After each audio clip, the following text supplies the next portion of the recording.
Alright, well, this is a meta video.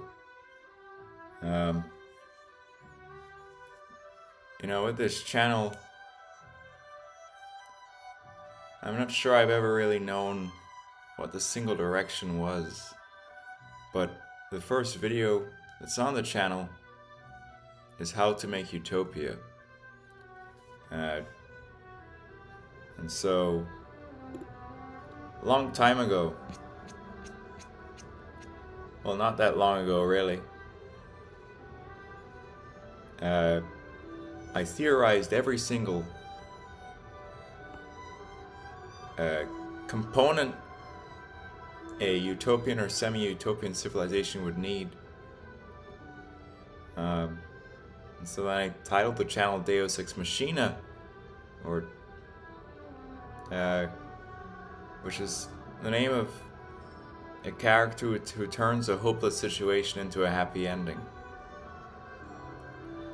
And so on the channel you can find content about pretty much anything that humans do,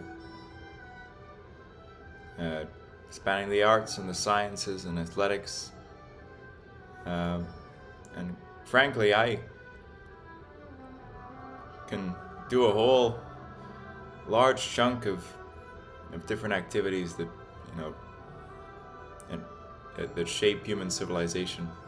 I have a knack for learning, but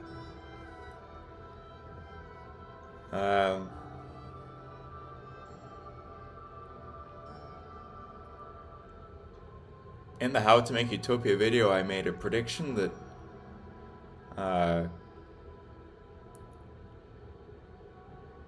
that autonomous vehicles would become normalized into civilization, just like smartphones are normalized. And so in other words, I basically said that a smartphone has computing power that used to be possible only with room-sized machinery, and however now it is normalized. It is no one marvels at a smartphone. And I made the prediction that for an autonomous vehicle this would also be the case. I think I must have said, in fact I can probably go to the description, see what I said. What did I say? I said a timeline. I said 15 years. I said in 15 years autonomous vehicles would become normalized, such that no one would marvel at the technology. Now, that video was uploaded in 2022 and it's now nearing 2026. And so I have interestingly leased the 2024 Tesla Model 3 with autopilot for over a year, and autopilot has already become normalized for my consciousness. And so on the channel there's videos, and so this video, Utopia, I recently uploaded, is me driving in the Chicago Evanston area next to Lake Michigan on autopilot while the car is playing Star Roving by Slowdive. And so I can hover over it and show you frames of the video.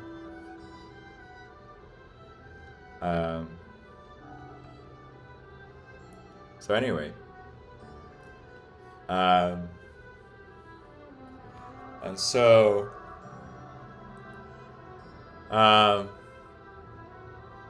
but anyway,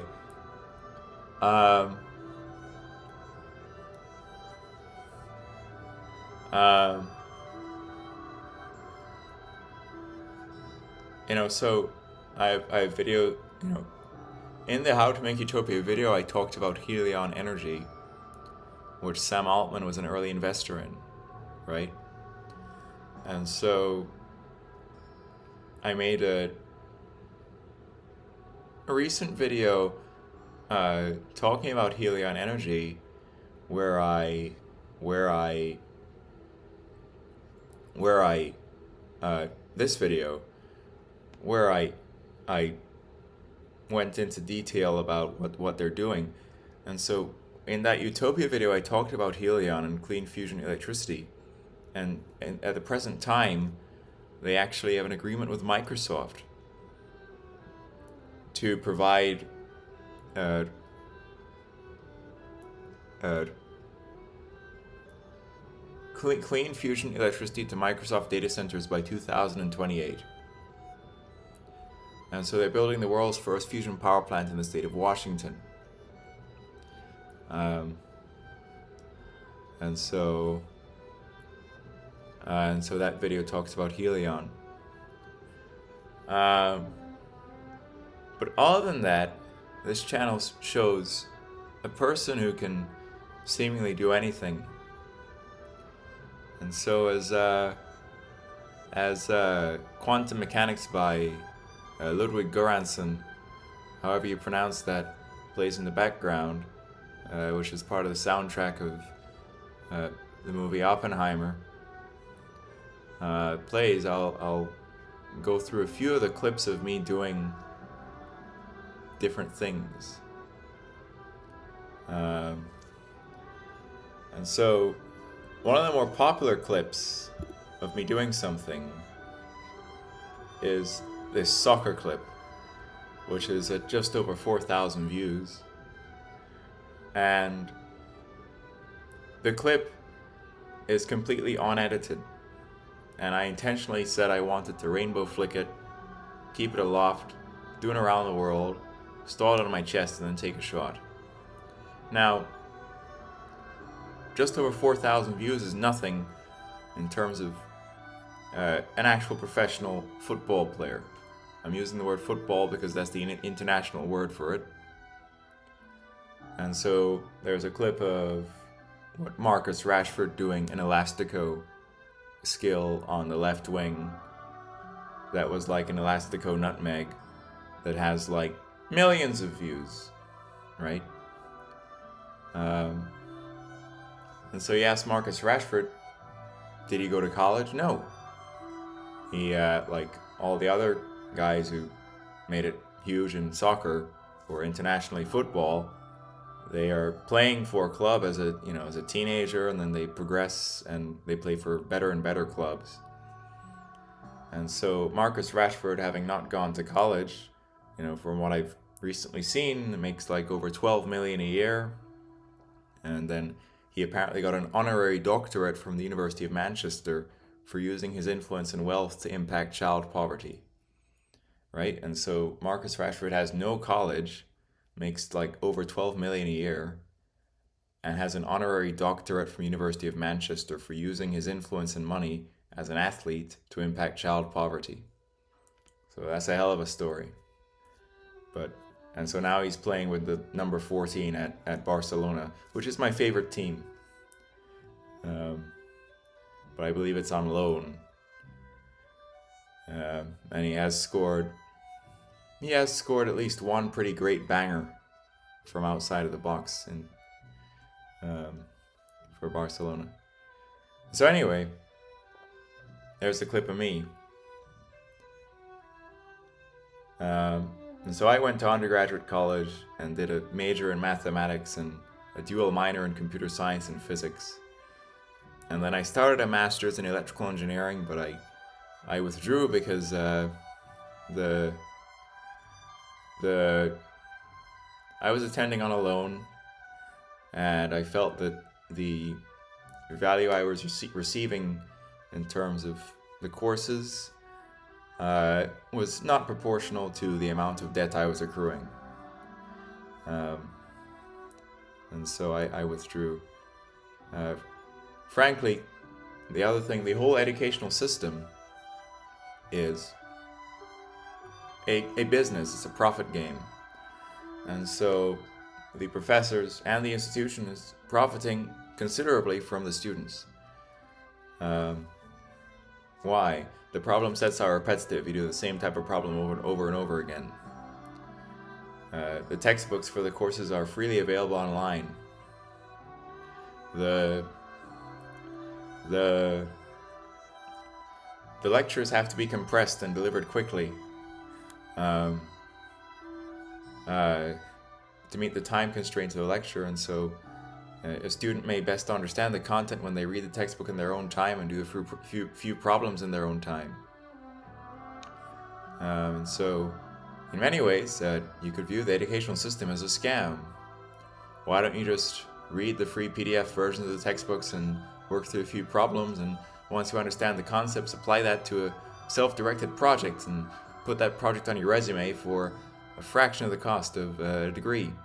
And this is precisely why the most important thing that even SpaceX considers in a candidate is not your degree, but what project have you done that shows evidence of exceptional engineering?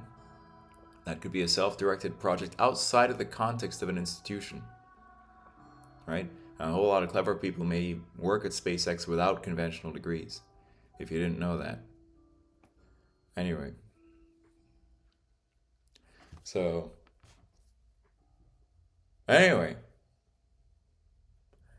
this is a video of me doing soccer, internationally football, an intentional video.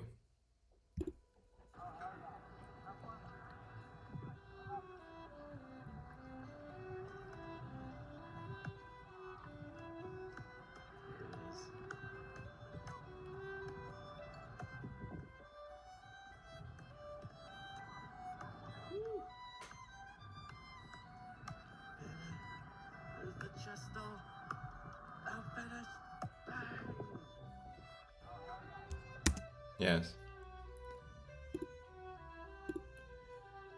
And so there's videos of me dancing as well. But there's even a video of me explaining my understanding of theoretical physics, because I did the subjects I did in undergraduate physics were calculus-based, freshman-based calculus-based physics, and then I did electrodynamics, involving vector calculus and all that shebang, and then I did, of course, classical mechanics, Lagrangian mechanics. The Lagrangian is the kinetic minus the potential energy, Euler-Lagrange equations, quantum mechanics, research in a quantum computing laboratory with lasers. And so I think why I have so much control in that clip of me doing, soccer tricks is precisely because I was trained as a physicist. And so that's quite interesting. And so as my understanding of physics improved, so did my football or my soccer in the US. Anyway.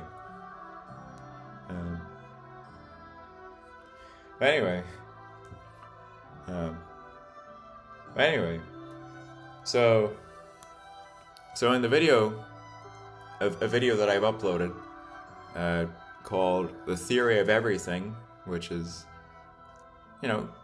accrued a decent amount of likes. I explain, branches of theoretical physics, quantum mechanics, general relativity, and black holes. But I'm now connecting the dots and realizing that one of my favorite video games, Super Hexagon by Terry Kavanagh, is precisely like a black hole, accruing mass, like an accreting black hole that is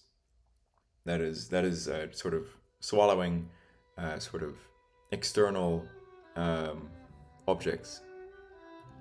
And so I can't believe only now have I seen the connection between Super Hexagon and black holes, right? And so there was a video I uploaded called Hexagon with like spaced letters, and fortunately I was recording when this happened, But on the hardest level, I lasted 60 seconds, and then in the maximal possible level, which is black and white, I lasted a further 90 seconds. And so I'm a little triangular player that's rotating around clockwise or counterclockwise around a hexagon, and you can't touch the walls with the head of your player. Now, if you're wondering if a few times it looks like the side of the player skims a wall, this is because this can happen. The head of the player cannot hit a wall. And so basically the only controls are on my computer, the left and right arrow keys, and the controls are not discrete. A single press of an arrow key doesn't rotate the player to a discrete section of the hexagon. It is continuous control. And so this is that run on Super Hexagon. As it gets to the final black and white level, think about the connection to black holes, accreting mass.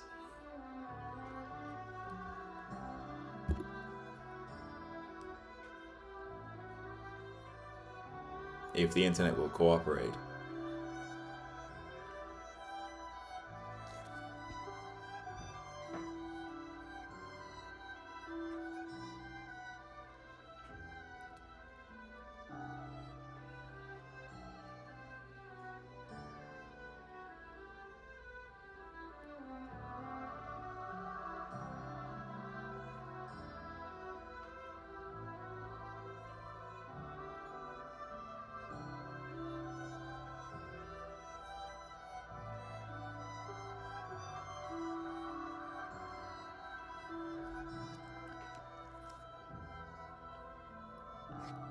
Try again. If the internet will cooperate.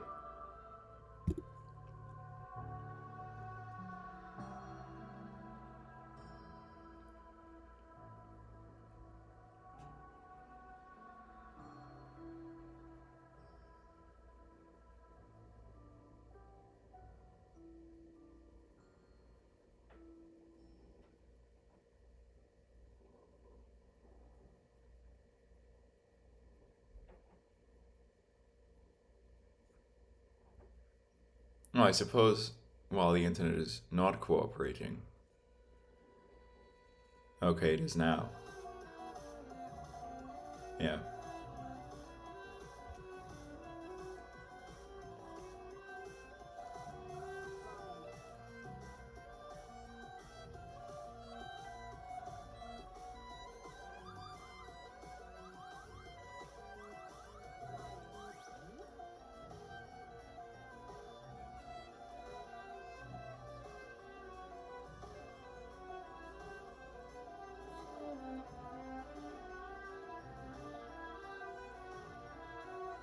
And so I believe the generation of the obstacles has a randomization protocol. Although there are repeated obstacles, you cannot memorize any sequence. You must react dynamically.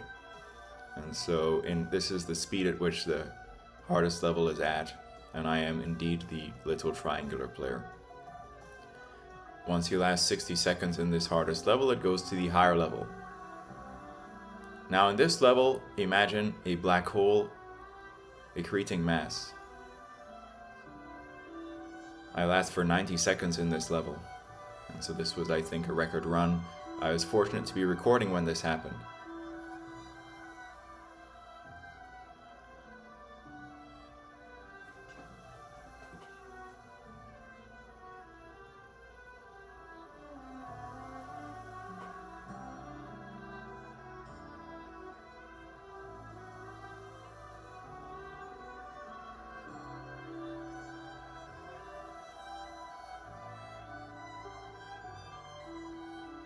And so the rotations are, quite sort of hard to deal with.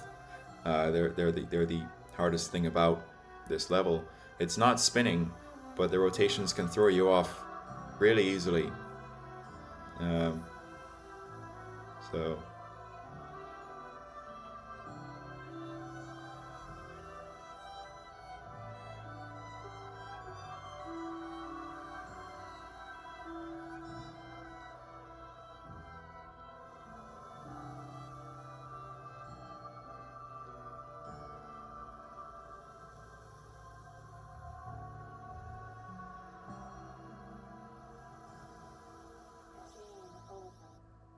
Yes.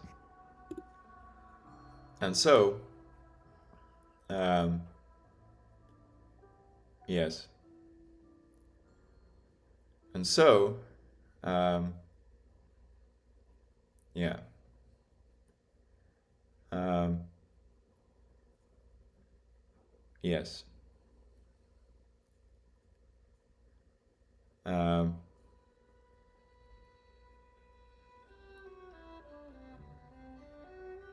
so now what I will do is go ahead and pause this loop soundtrack so I can just get the audio of the video itself. Um, so as to a few other things. Um, so um, and so in terms of dancing, in the video called Sledgehammer, I execute a nearly perfect backwards moonwalk as if I were Michael Jackson, and also a nearly perfect SpongeBob shuffle from the song that goes "Every Day I'm Shuffling" by Party Rock Anthem. Um, um, um, and so I'll go to that Sledgehammer video and play the audio through it.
And so that backwards moonwalk there was what I was talking about. If you actually saw that, the quality of execution was similar to Michael himself. And then up and coming is the SpongeBob shuffle.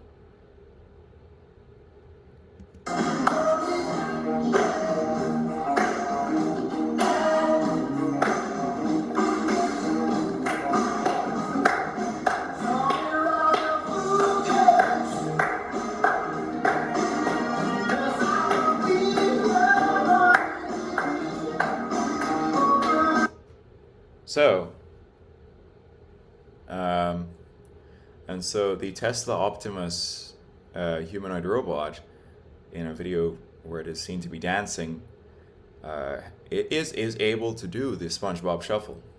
And so how? I believe what they do is that they have humans who are paid like maybe $40 an hour to put on a suit, and with that suit it is tracking their motion. And so the human can do the SpongeBob shuffle in a suit. That data is tracked by the suit, and then they can feed that into Optimus, and then possibly do reinforcement learning and simulation, to edge out any kinks, and then Optimus, can do a SpongeBob shuffle. So anyway, so we've done the martial arts, right? We've done the martial arts. Sorry, we've done the dancing. Now on to the martial arts, which is something else I can do. As the intent is now again not cooperating. Okay. Okay. Okay. Anyway, so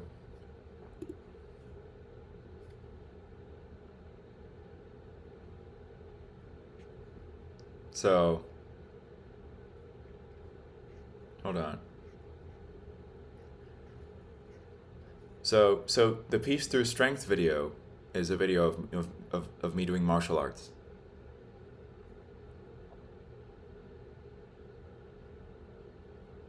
And so the sort of repeating sort of section of it um, um, is me like standing up from being in lotus without touching the ground.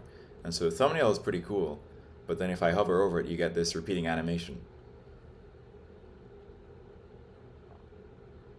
And so this is me standing up from lotus without touching the ground. Right? So now we can watch this video. Um, so.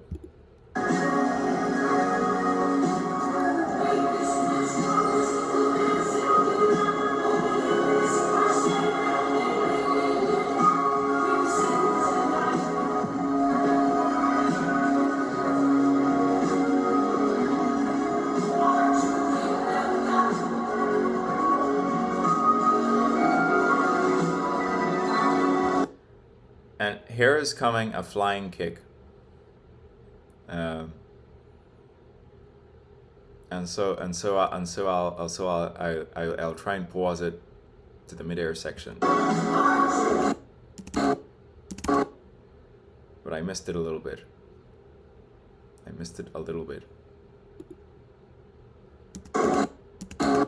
There we go. And so here I am at full extension, right? And so my left arm is out. My left leg is tucked, and my right leg is fully extended. And so I get to this full extension position where I'm like way off the ground with my left leg tucked and right leg extended, just from running and jumping. And so this frame is actually moderately impressive to me, because I get to this position just by running and jumping. But anyway, so now we can continue.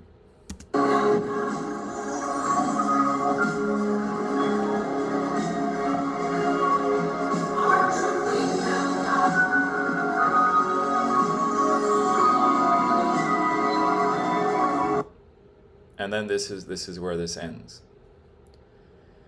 And so this is like, this video is called Peace Through Strength, because basically the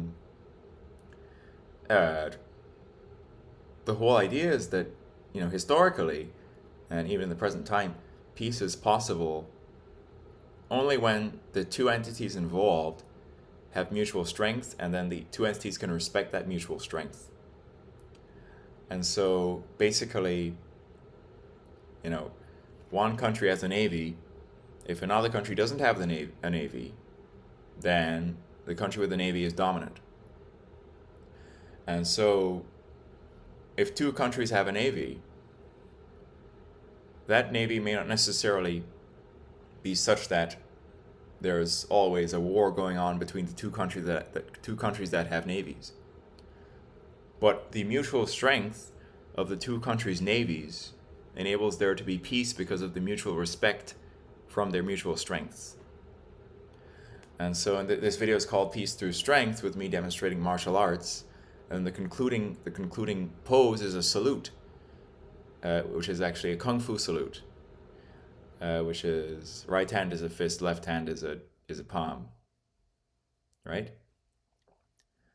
And so there's me looking like that, right? Anyway. So anyway. So anyway.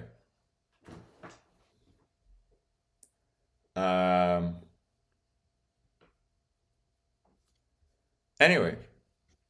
So what else do I have? So what else? There's musical talent. And so, um, you know, the thing about me is that, you know, well, actually, before switching to musical talent, there's another video relating to martial arts, and it's called the flying kick. And so this thumbnail that you're seeing with the flying kick, that's my flying kick at full extension, and it's a real video of me executing a flying kick. So I'm not sure what hovering over that will do, but we can watch that one as well. And so this is another demonstration of my martial arts. So that full extension thumbnail is me jumping and then getting to that full extension with left leg tucked. So we can watch that as well.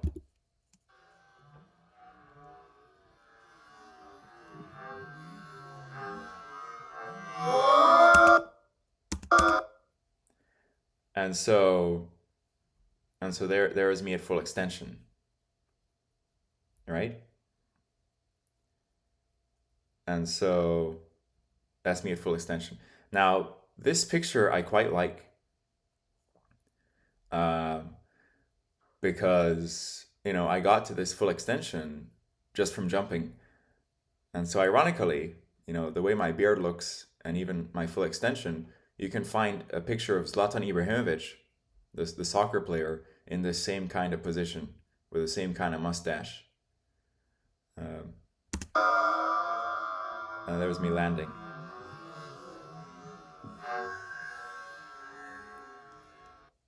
So anyway, so hold on. So anyway, so now let's switch to music. Um, switch to music. So so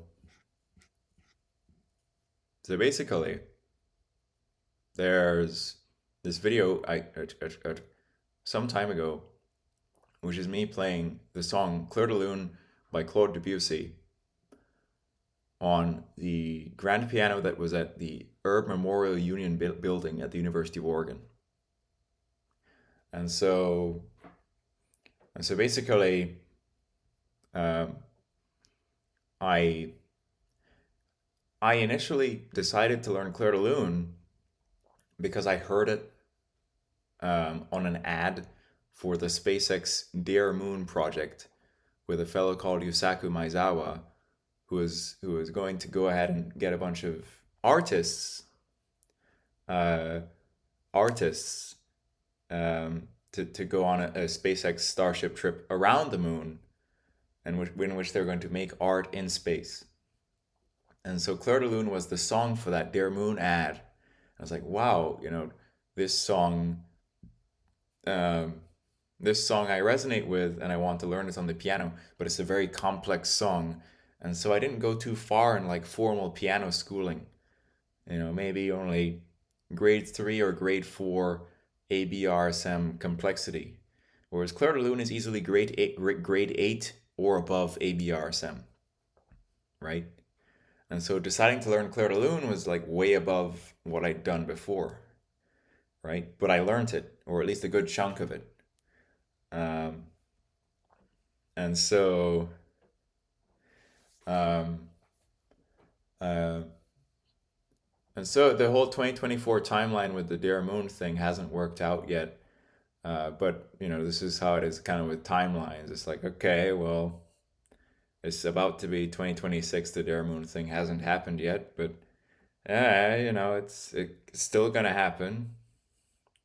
Um, anyway,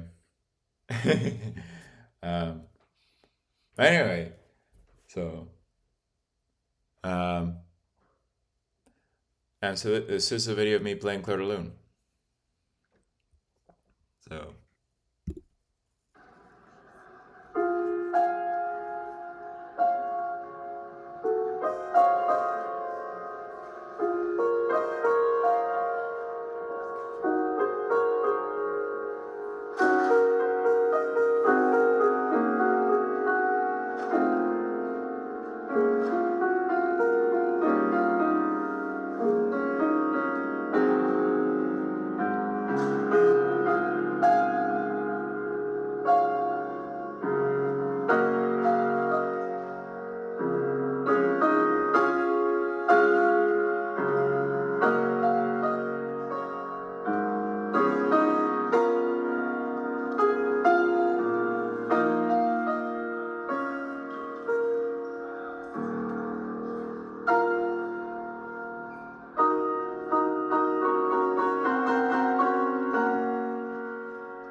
And so I ended on that high note, which is not the entire song, but it still, could suffice as an ending. Dang, dang, dang, dang. But anyway, and so that's pretty much how much a Clair de Lune, you know, I I could play. Um, that I decided to learn. But anyway, um, so uh, but so anyway, um, and so in relation to this, I'm learning this because of, you know, I think this Dare Moon SpaceX thing is epic. There's a short, and there's a short because there's a short of a Starlink, and so my parents, live in this rural place in Oregon, and so when I was in undergrad, I decided I wanted to buy them a Starlink. Um, and so I was so happy when the Starlink came because, interestingly, the best possible internet solution for their rural home is precisely Starlink. And so there's a short, and basically this short is a Starlink self-orienting. It has 2 degrees of freedom. Um, and so this is it,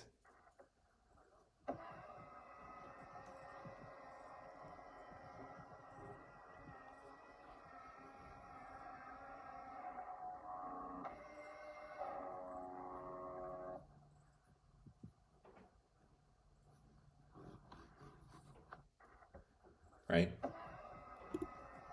So, but anyway, um, yeah. Um, and so further, because I could touch on like, you know, uh, even more stuff. Um, um, so um, let's see.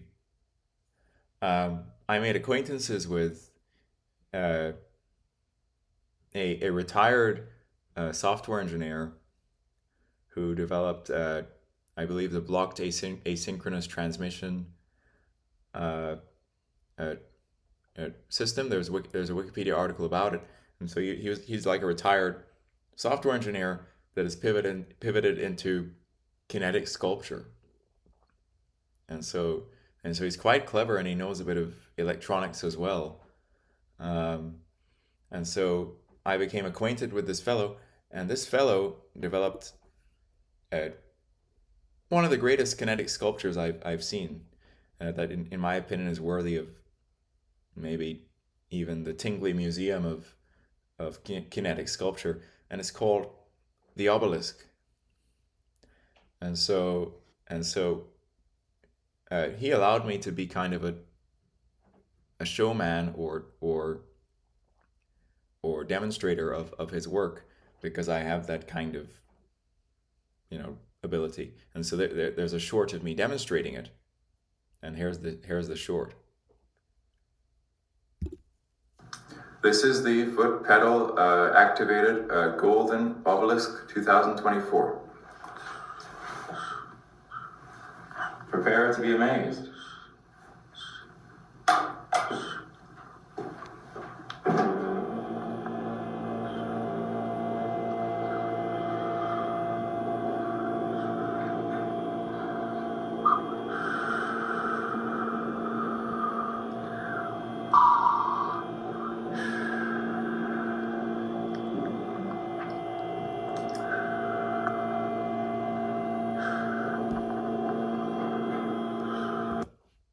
So, but the sort of thing that I kind of uh, realized is that um, this sculpture, is activated by a press of a foot pedal or a foot switch, and then as well, uh, you know, Tesla Autopilot is activated by the pressing of a foot pedal.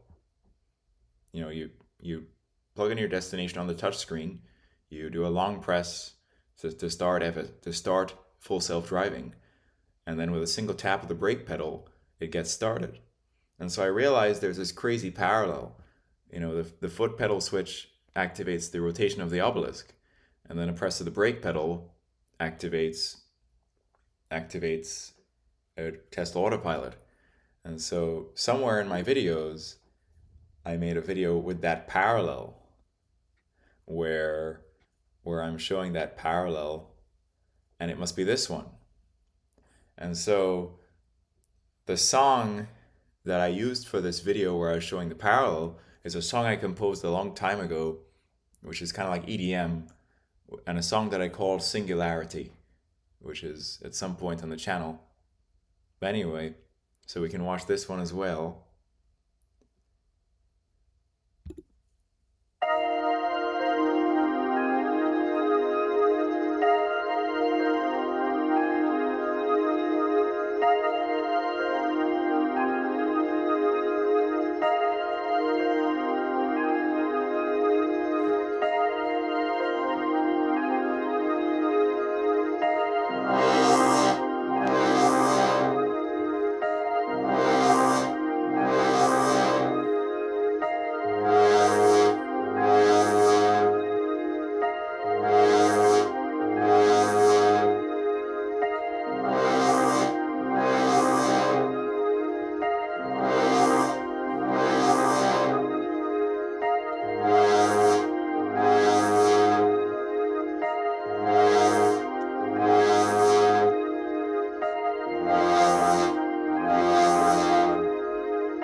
Yeah. And so that was that one, right? And so if you saw it, I had this thing where I sort of super slowed down the simultaneous foot pedal pressing on both the obelisk sculpture and the Tesla autopilot. And so basically, as the obelisk starts rotating, so does the Tesla steering wheel. And it's like this interesting coincidence that I found to be somewhat ironic and profound. But anyway, um, anyway, um, so um, anyway, um, anyway, um, so Josh, um, and so the other thing I can do is compose electronic music. And so a long time ago, indeed, I made a song called Singularity, and we can listen to it. We can listen to it. Um, and so, because where it stopped in that video, it is right before the bass drop. And so there is indeed a bass drop. And so I composed this song some time ago.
Yeah.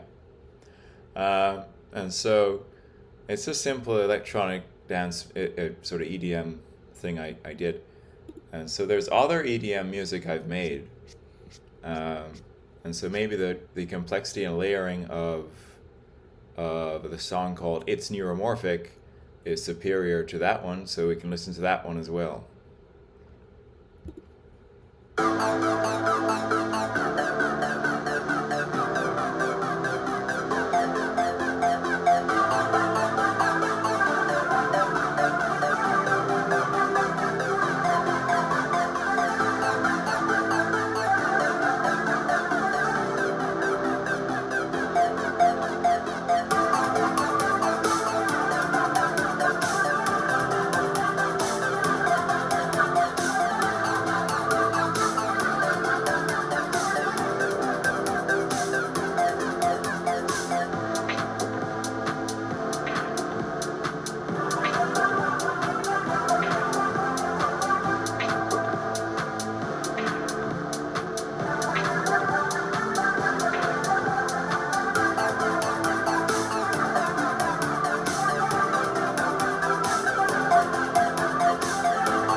Yeah,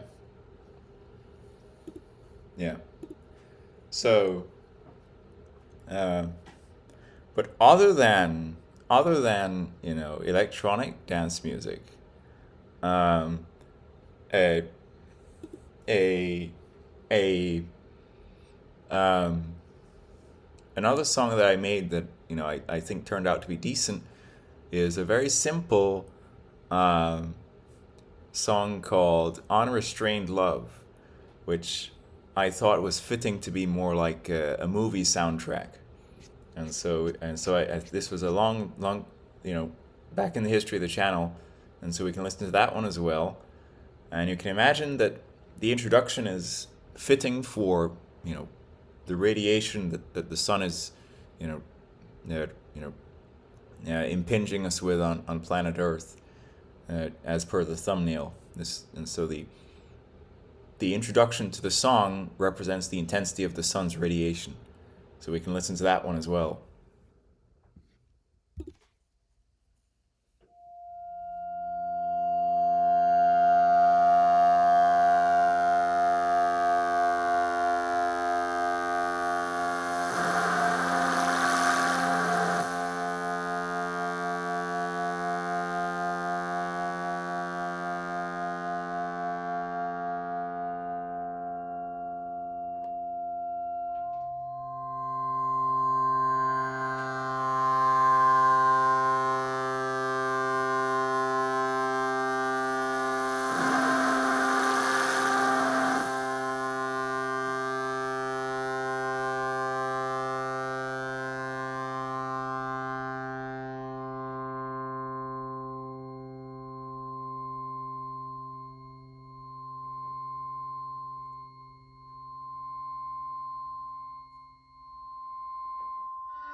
Yes.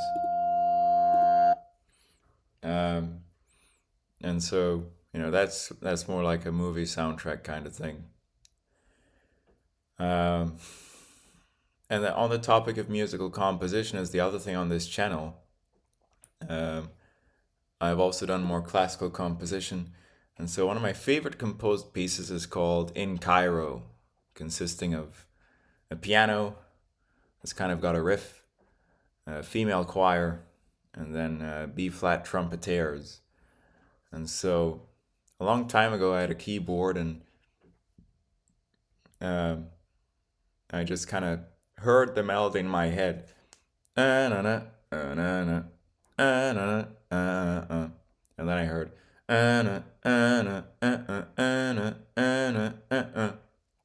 then later on, I decided I needed to like formalize this in a piece of written sheet music. And I also started hearing a female choir that went something like, oh, oh, oh, oh, which sounds quite Egyptian. And so all that came together when I formalized In Cairo into a formally written piece of sheet music. Um, and so I can go to that song. Um, where is the song? Here's the song. Here's the song. We can listen to this as well. You can imagine this song is a song of celebration. This is the song of celebration when the utopia indeed has become manifest. This is the song.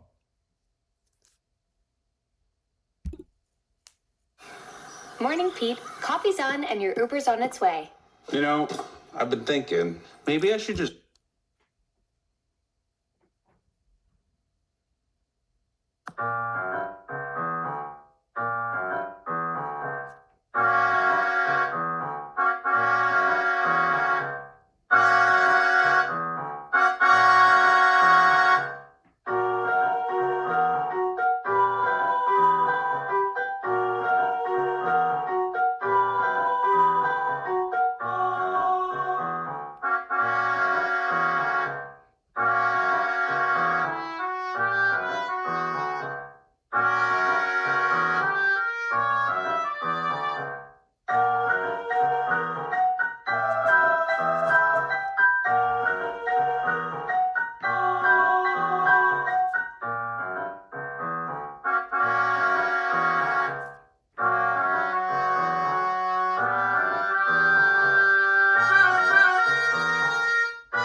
Yes.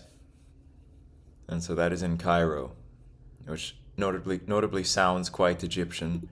And of course, I've had a connection to the Great Pyramid of Giza for a while because I've thought of the brilliance of that civilization and all the mathematical and sort of spatial understanding to develop those structures. As some people are like, "Oh, are the pyramids built by aliens?" But I think the more likely thing is that humanity goes through stages. If you assess human history, every civilization that has risen has then fallen. And so the most likely thing is that what happens is that when a civilization falls, it can have amnesia. And so basically information is lost as to how they did what they did. And so most likely, the pyramids were built by, a type of human, but, you know, the intelligence as to how they did it was lost when the civilization fell due to whatever the hell happened or some cataclysm. Who knows? Um, but it's understood. It is my understanding that below the Giza Plateau is like subsurface sort of waterways, and I'm not sure whether those waterways were distributing water throughout their civilization or a mechanism for powering something. But uh, you know, anyway, so uh, but anyway, so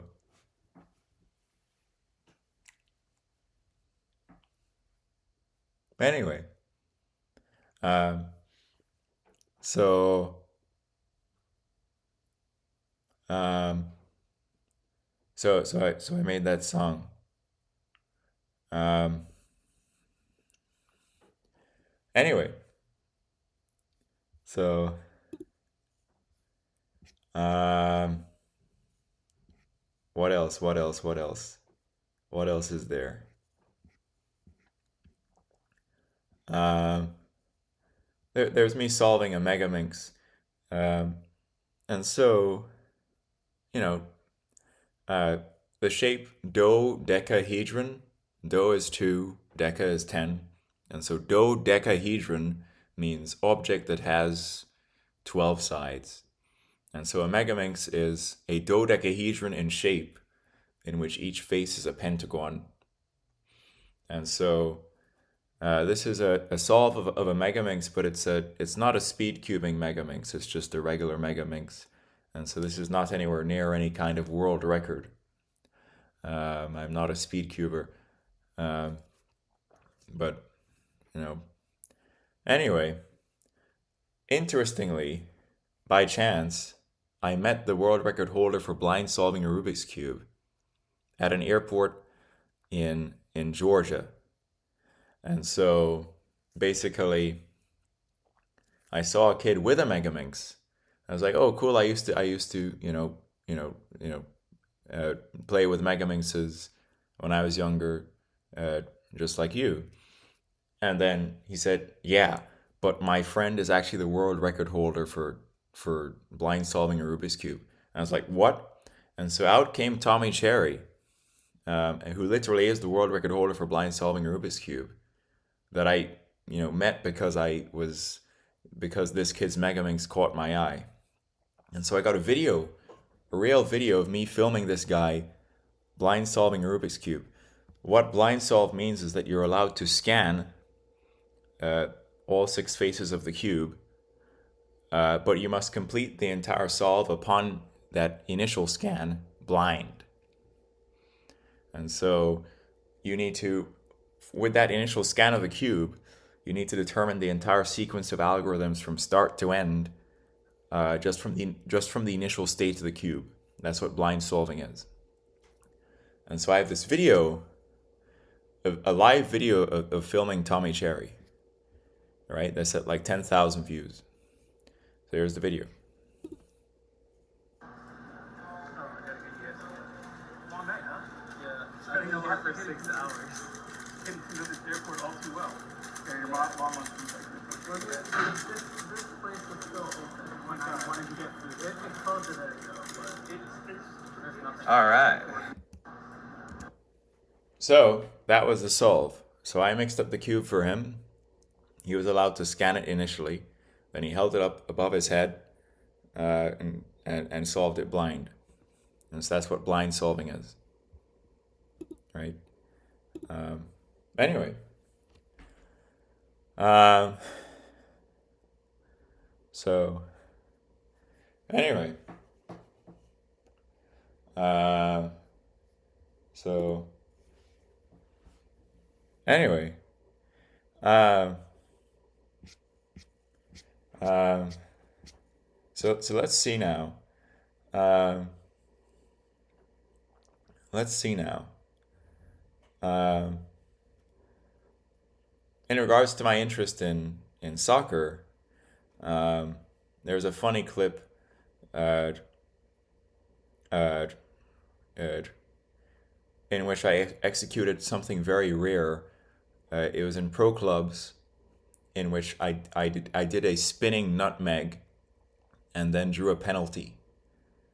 And so basically, this is that video, and I put Flower Duet on it because it's kind of like a meme, and it's in slow motion. So this is the video, in which I steal the ball elegantly with like a flick, dribble past a few players, beat a few players, and once I'm inside the box, I do a spin move that is actually a spinning nutmeg, and the defender fouls me, and so then I draw a penalty. And so this is that clip of that special moment when I used to play FIFA.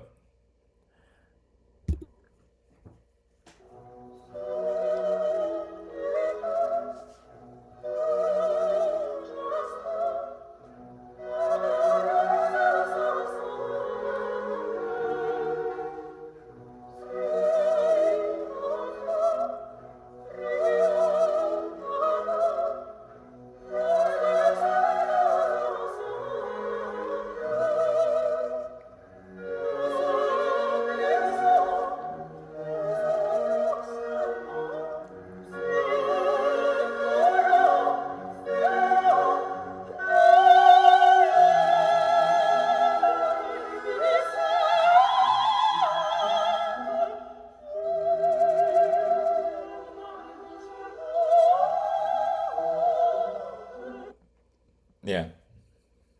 So.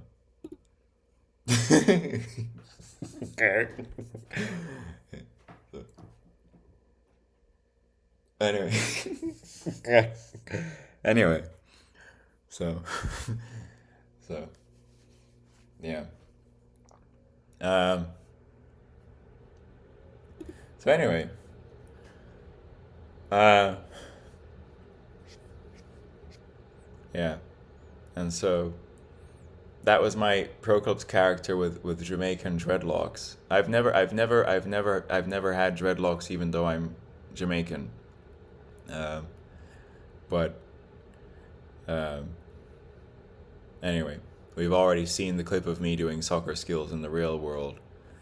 And then one of my favorite videos, which is not that popular, is the following FC Barcelona tribute, which is quite long, and so we wouldn't watch the entirety of it in this meta video, but it consists of me playing Ultimate Team. Now, on FIFA 16 Ultimate Team, I didn't spend any money to open packs to get good players. From nothing, I won games, I traded on the transfer market, all the way up to, at one point, I had both Messi and Ronaldo on the same Ultimate Team. But the purpose of this Barcelona tribute was a Barcelona squad, which consisted of Messi,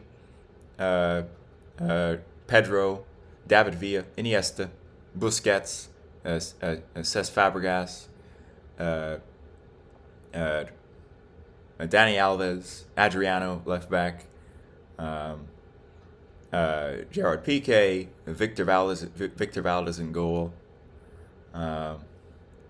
and I set up the structure such that Messi was false 9, David Villa was left wing or left striker, and Pedro was right wing or right striker, just like they would play. And I set it in a high attacking mode, such that Dani Alves and Adriano, which are the wing backs, would come up and join the attack, which is how Barcelona would play, such that they could just always have at least 2 passing options and just do epic tiki-taka.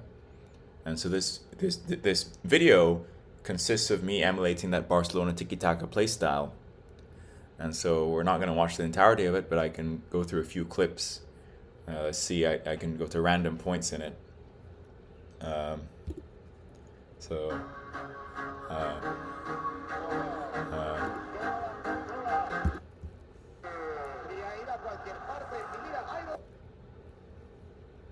Today's gonna be the day that they're gonna throw it back to you. By now you should have somehow realized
Okay.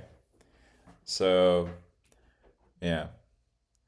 So I'm pretty sure you saw a good amount of Tiki Taka there. So anyway, I'll peruse through some more of this content. Um, um, um, see if there's anything else.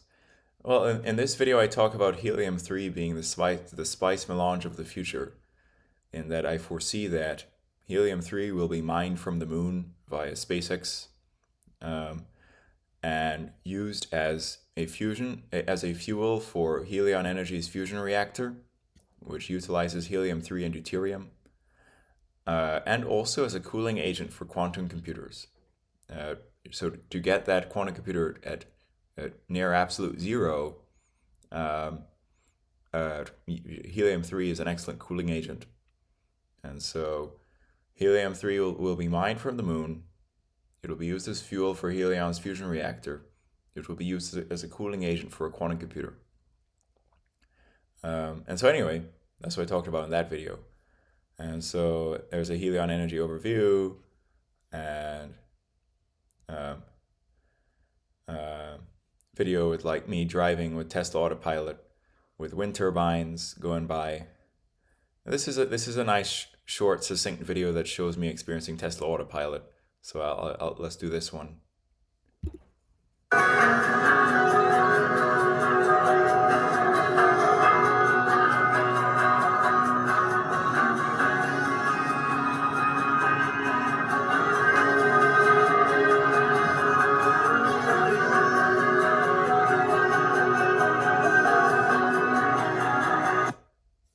Yeah. So anyway, and so of course I talked about wind turbines and solar energy in the Utopia video.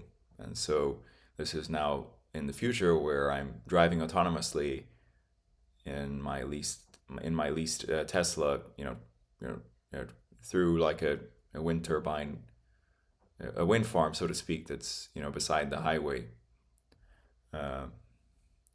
Anyway, so anyway, so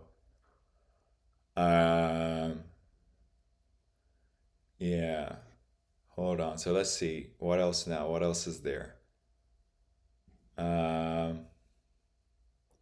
There's another song that I made called "It's Strange You Know," which is like a very simple piano melody with like an ominous kind of oscillating background noise. We don't need to listen to that one.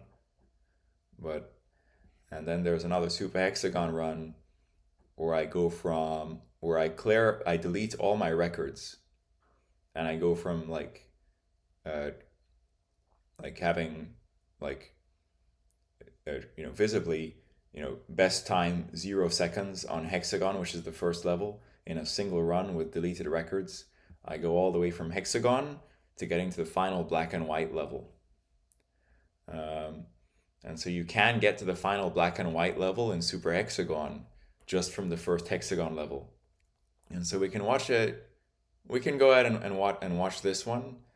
Yeah, and so this is it. Note that the records are cleared, and I literally have a best time of 0 seconds at the start of this run. And so in a single run, I go from Hexagon to the final black and white level.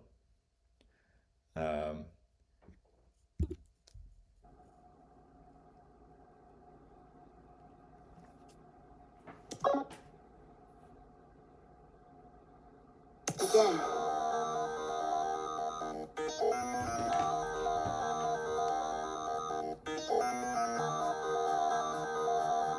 Line.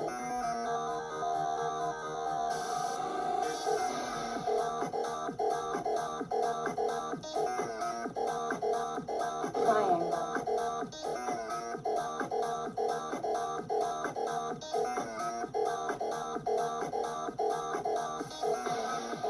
Square.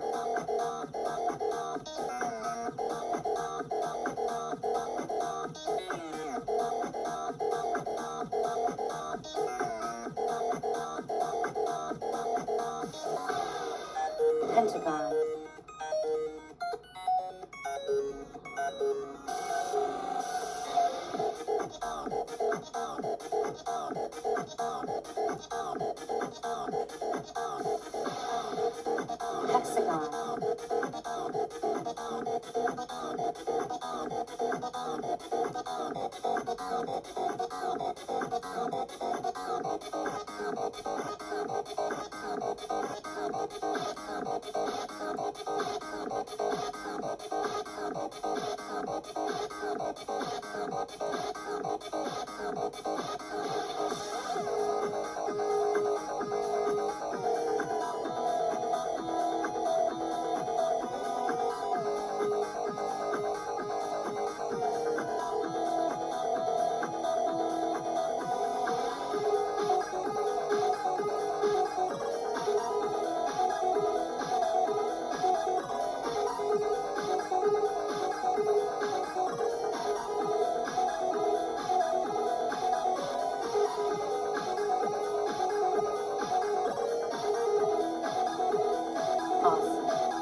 Yeah.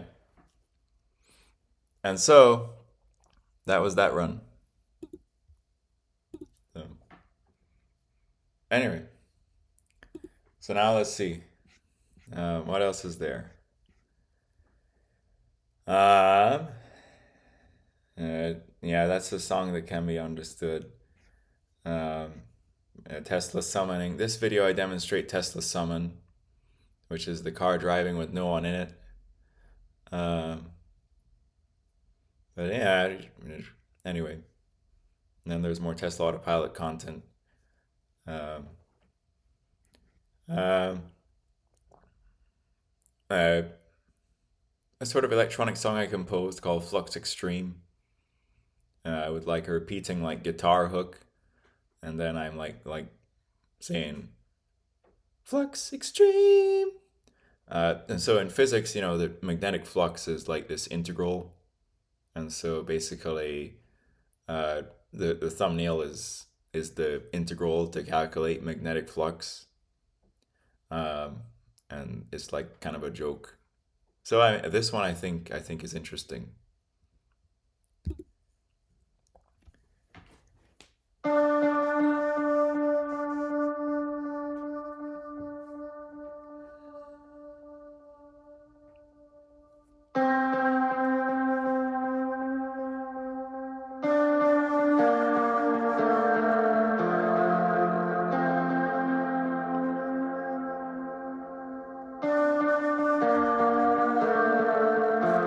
Flux extreme.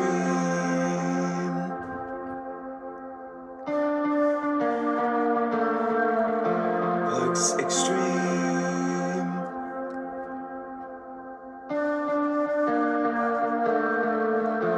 Flux extreme.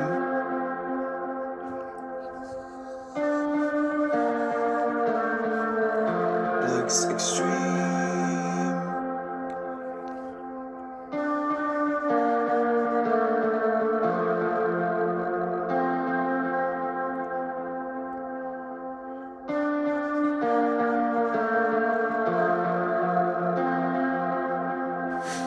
Okay, that's enough of that one.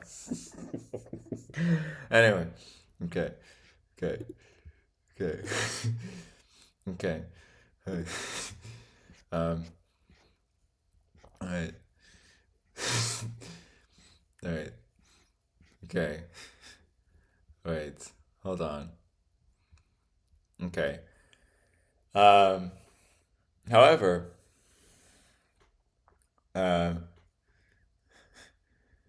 um, um, there's a few videos referencing aspiration, like one called Aspiration has partnered with Veritree.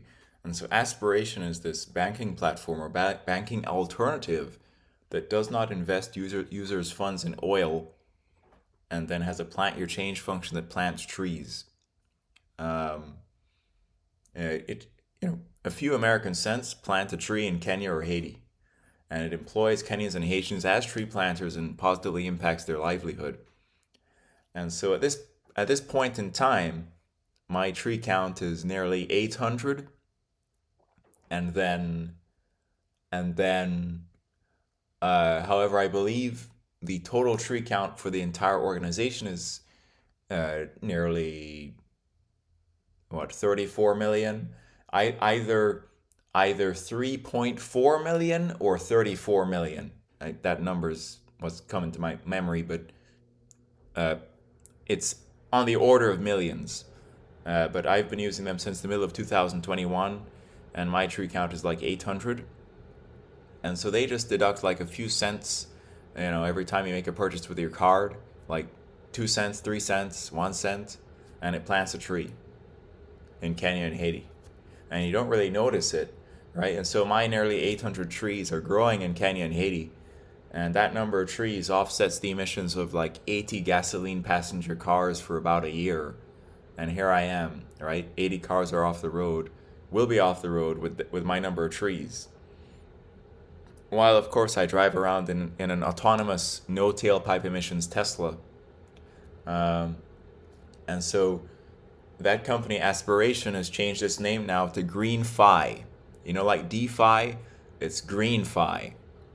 And so the company has actually partnered with Tesla as a clean company. And so whenever you supercharge your Tesla, you get cash back on the supercharging expense through GreenFi. So, Tesla and GreenFi, way of the future. But anyway, um, so anyway, um, anyway, so anyway, um, um,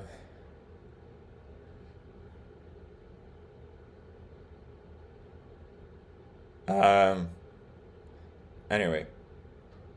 With regards to music, there's a song called Iridescence I made, which is like another joke song. Then there's a song called Float, which is me doing freestyle piano in a scale that is, the Asian sounding scale, which is all the black keys. And it's a nice song. I would have to go through all that. And then a song called Bumbleclad, which is that's a Jamaican curse word. It's just like me dancing to some Jamaican music. Then I made a song called 13 Cars. And ironically, that was a point where my aspiration tree count was only like 130. And so, but that was enough to take off 13 cars away from the road. And so I walked down the street and filmed 13 cars, right? And then converged on a Tesla and said, this one is non-emitting.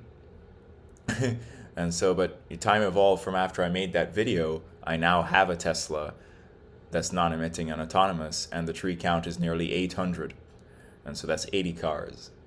But anyway,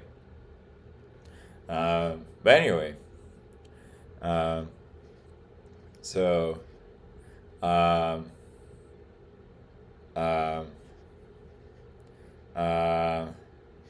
and so, okay. Not wanting to cooperate. I think I'll just pan through, without like watching every single video, because this is a meta video, which is sort of explaining this whole channel. I don't know why that's freezing. I'll try again. So,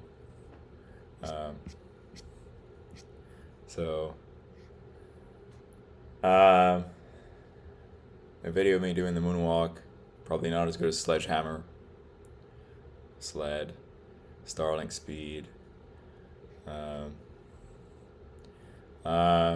video of me panning across all the flags of the world. And so that's my most popular video. We don't have to watch that. Starlink unboxing when I first got it. And then, of course, the How to Make Utopia video, which is me explaining how to make a utopia. And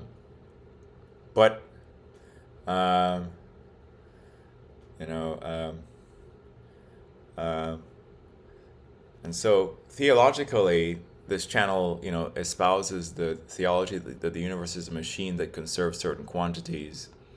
And so there's videos saying the machine conserves energy, or the machine conserves angular momentum. And so this video where I'm on basically on a sled and sliding down this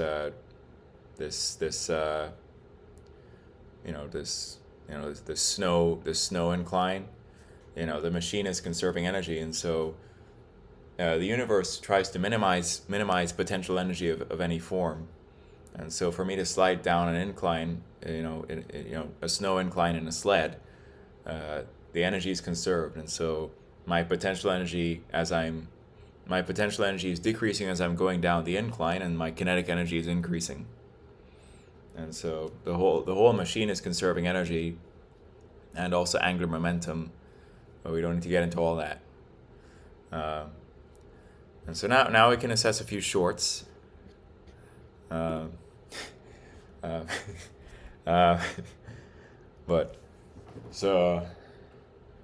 anyway,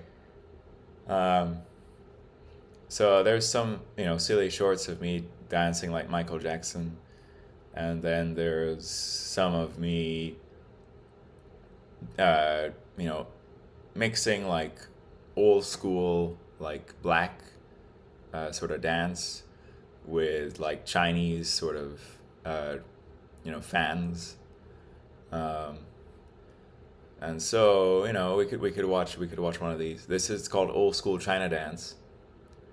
And so it's kind of combining like old school black music and me being like a mixed man who has a somewhat black or light skin appearance with like Chinese fans. So anyway, this one's interesting.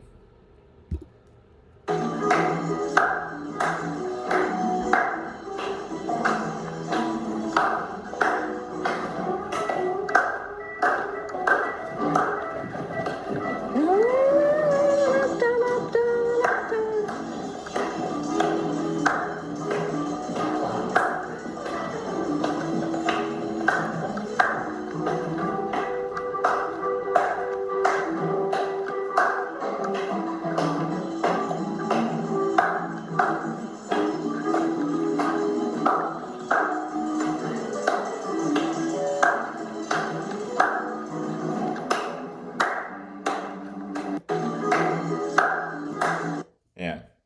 But anyway, so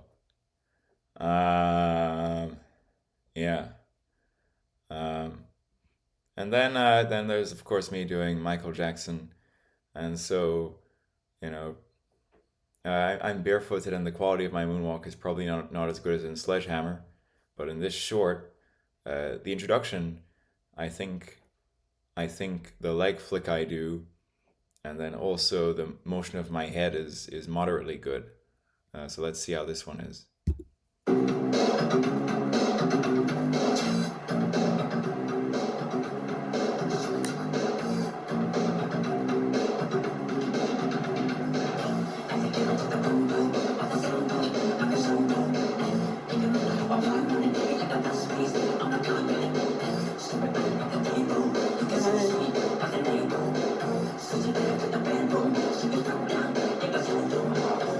Yeah, and so that's about all we can see of that one.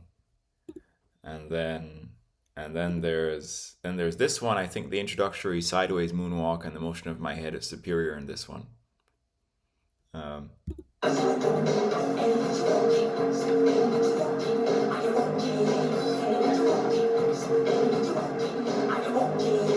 yeah, and so if you saw how I did that sideways moonwalk and the motion of my head as well, like on beat, it was pretty good. But anyway. Anyway, um, and so okay, we cover that, but so there's Michael Jackson dancing, there's old school China dancing. Then there's some more technological content, and so this video and this video include the Agility Robotics Digit bipedal humanoid robot. And so this is a video of it, going from lying down to standing up. And this is a video of a Hawaiian lei being placed over it. In fact, let's watch this one. Say welcome, this is a welcome to robots, not as our enemies, but as our helpmates and productivity and creativity partners. And we're welcoming them to Eugene right now with our two with our two artists, Barbara and Laura. Okay, ready? Okay, put the name in his head. Okay. Oh God. May you be compassionate, loving, understanding, and all the emotions that come in the human package at some point, Whoa! Say welcome. This is a welcome to robots. Yeah, and so cool, and that was the digit. Now I won't show the video of it standing up, right? And then they've already seen the obelisk, seen the Starlink. There's more of me dancing. There's more Starlink content. There's me doing a yo-yo routine. There's me doing handstand push-ups. Blah blah blah. chair bounced on my head, Starlink router, blah blah blah. Kids demonstrating a Lego Technic built AT-AT walker. And then, of course, me showing that the machine conserves angular momentum in the context of a quadcopter.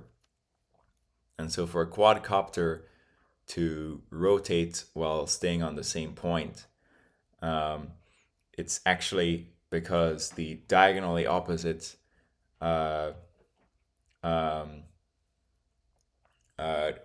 are synced to rotate in the same direction. And so the diagonally so basically the back left so the back left and front right rotors are rotating in the same direction, and then the front left and back right rotors are rotating in the same direction. And so if you increase the rate of rotation of two of those paired diagonally opposite rotors, right, I believe that is such that this is adding a torque to the system overall, which, because the angular momentum was initially zero, that makes the angular momentum non-zero because of that additional torque of increasing the rate of rotation of the diagonally opposite rotors. And so to fix that, the quadcopter will rotate on point. And it looks kind of weird, but it's because of conservation of angular momentum. And so we can watch this one as well.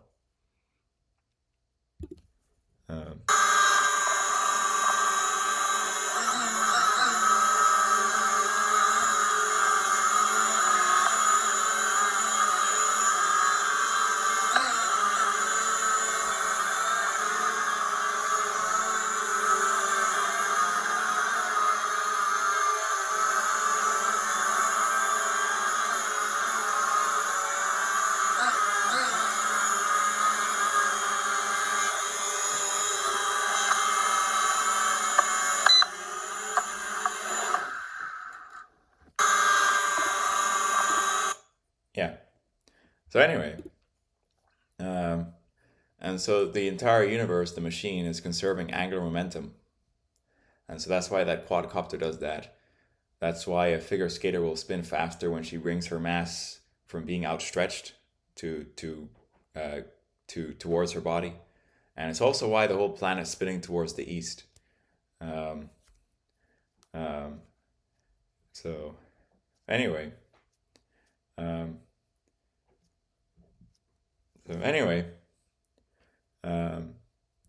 And then of course there was like this AT-AT walker, which is... All right, what do you guys got?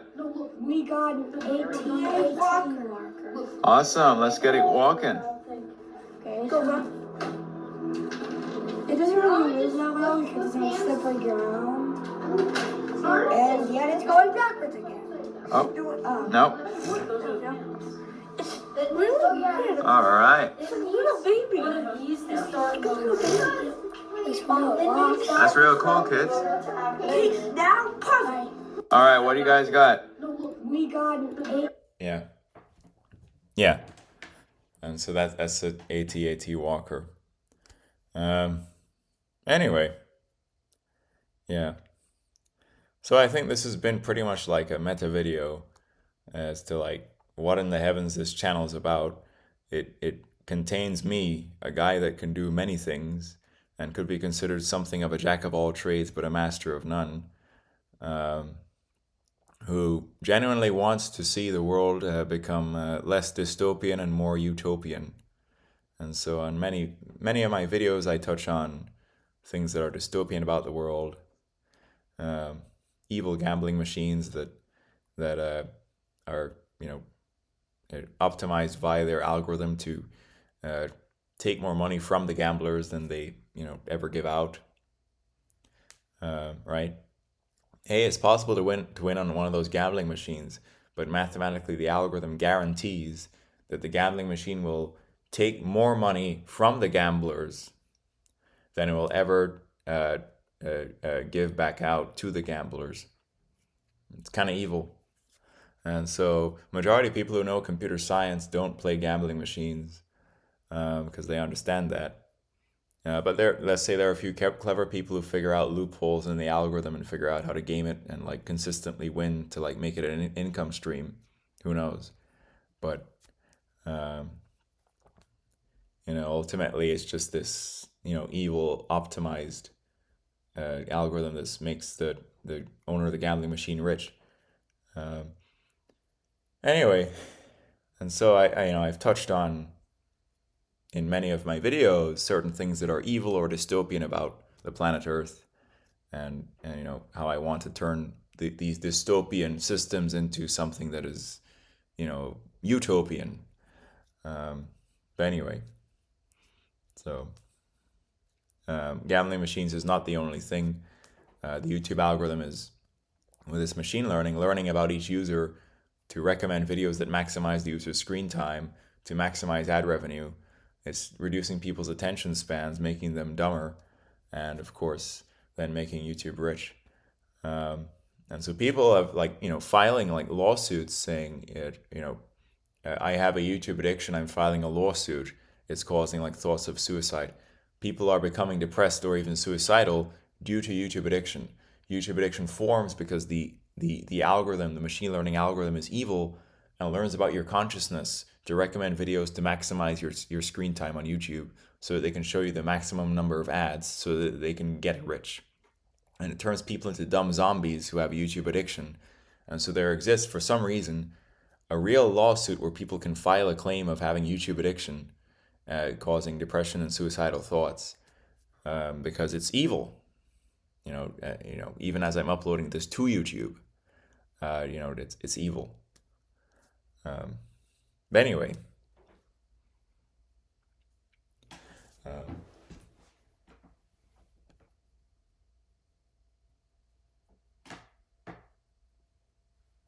so you can check out many of my other videos where I'm explaining things that are wrong, dystopian, or evil about the planet Earth and my ideas for how things should be instead, how the system should be run instead. But we won't get into all those, less than happy details at the present. I think this meta video will conclude here. Thank you. Deus Ex Machina out.